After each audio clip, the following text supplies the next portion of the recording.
hemos incluido los espacios vectoriales los puntos y hemos pasado del espacio vectorial al espacio afín. Y por tanto ahora ya tenemos rectas y planos, en general subespacios afines, donde tenemos puntos y tenemos vectores.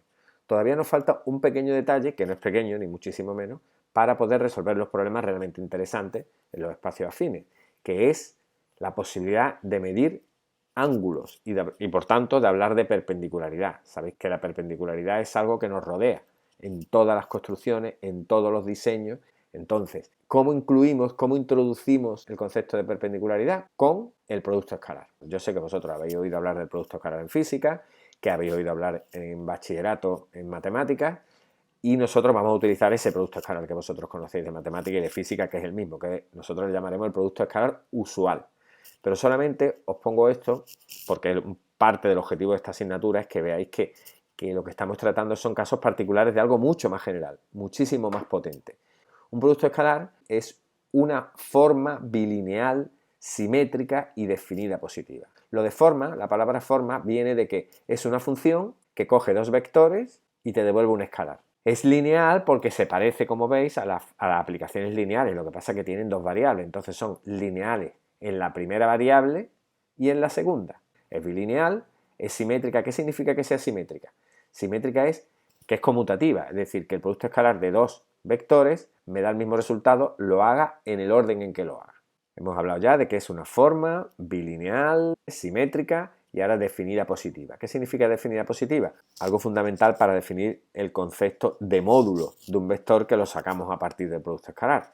Hay que tener en cuenta que el producto escalar no solamente nos va a servir para medir ángulos, sino que nos va a servir para medir distancias, porque a partir del producto escalar nosotros vamos a definir el módulo de un vector, lo que se llama en general la norma de un vector.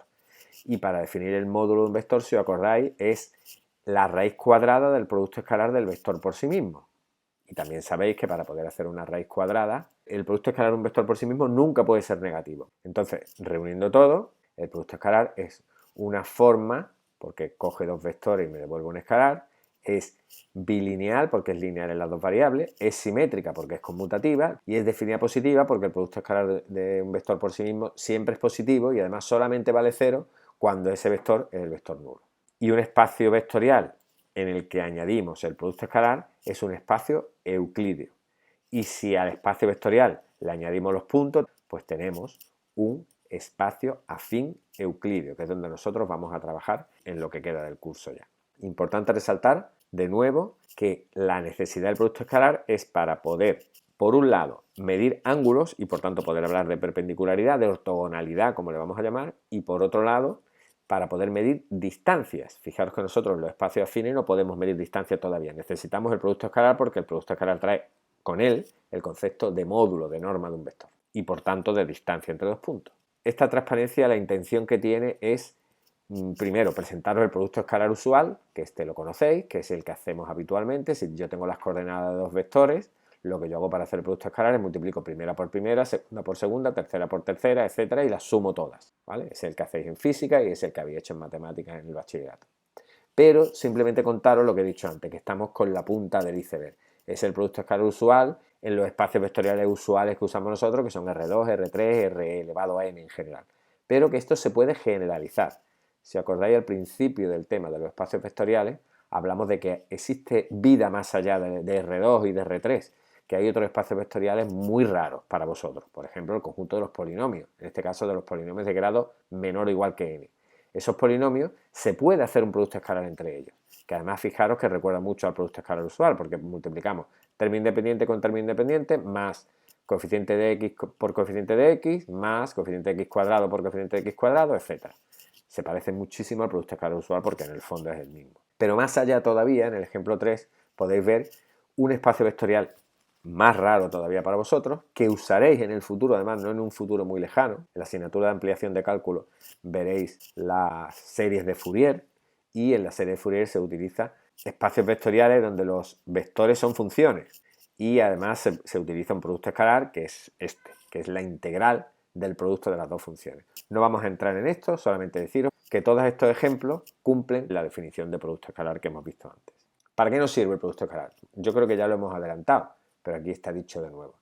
El producto escalar nos sirve para medir vectores y por tanto para medir distancias entre puntos y para calcular ángulos y por tanto para tener el concepto de perpendicularidad. ¿A qué llamamos módulo? Lo que hemos dicho. Módulo, norma, longitud de un vector al número real que se obtiene haciendo la raíz cuadrada positiva del producto escalar del vector por sí mismo. Por eso hace falta que el producto escalar de un vector por sí mismo sea mayor o igual que 0 y que solamente sea 0 en el caso de que el vector sea nulo. Decimos que un vector es unitario si tiene módulo 1. Algo que usaremos también bastante, la normalización de un vector. Si nosotros tenemos un vector no nulo y lo dividimos entre su módulo, obtendremos un vector que tiene la misma dirección que x, pero que es unitario, que tiene módulo 1. A ese procedimiento se le llama normalización. Hemos normalizado el vector x. A partir de la normalización, si a mí me dan un vector x, podemos obtener otro vector y con la misma dirección que x y con el módulo que nosotros queramos. Aquí hemos puesto lambda para decir que el que queramos. Imaginaros que el lambda vale 5, es decir, que nosotros queremos, dado el vector x, queremos un vector en la misma dirección que x, pero que tenga exactamente módulo 5. Es muy sencillo. Dividimos x entre su módulo y ya tendremos un vector en la misma dirección de x, pero de módulo 1. Y ahora lo multiplicamos por el número que queramos. Si lambda valía 5, pues por 5. Y ya tenemos un vector que mide 5, que tiene longitud 5, que tiene módulo 5 y que tiene la misma dirección que x. El último punto habla de cómo se define el ángulo entre dos vectores. El coseno del ángulo formado por dos vectores se define como el producto escalar dividido por el producto de los módulos.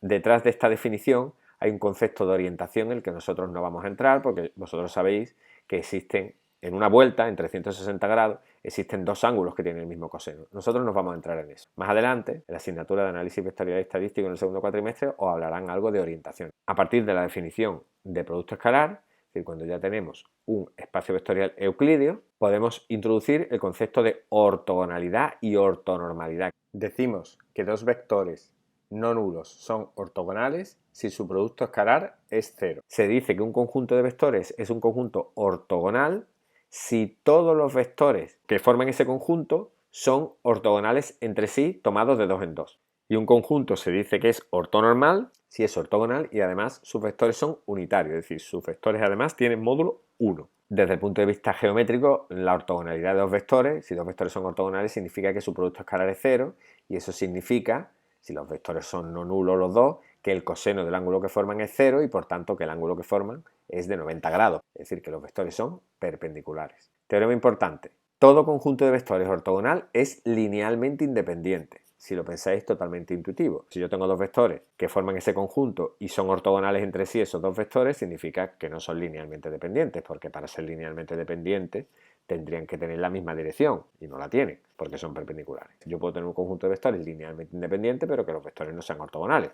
Pensar en dos vectores en R3 que formen un ángulo de 20 grados. Esos dos vectores son linealmente independientes y sin embargo no son ortogonales porque su producto escalar no sería 0 porque el coseno de 20 grados no es 0. Y ahora puedo hablar de distancia entre puntos. Si dado dos puntos, formo el vector que los une, restando las coordenadas de Q menos las de P, y con ese vector calculo su módulo porque tengo el producto escalar y por tanto tengo la definición de módulo, y el módulo de ese vector me define la distancia entre esos dos puntos. En general, pues simplemente lo que tengo que hacer es formar el vector PQ, es decir, restar las coordenadas de Q menos las de P y calcular el módulo del vector PQ, que es primera componente al cuadrado, es decir, Q1 menos P1 al cuadrado, más segunda componente al cuadrado, más última componente al cuadrado, Q sub n menos P sub n al cuadrado. Y todo eso, raíz cuadrada.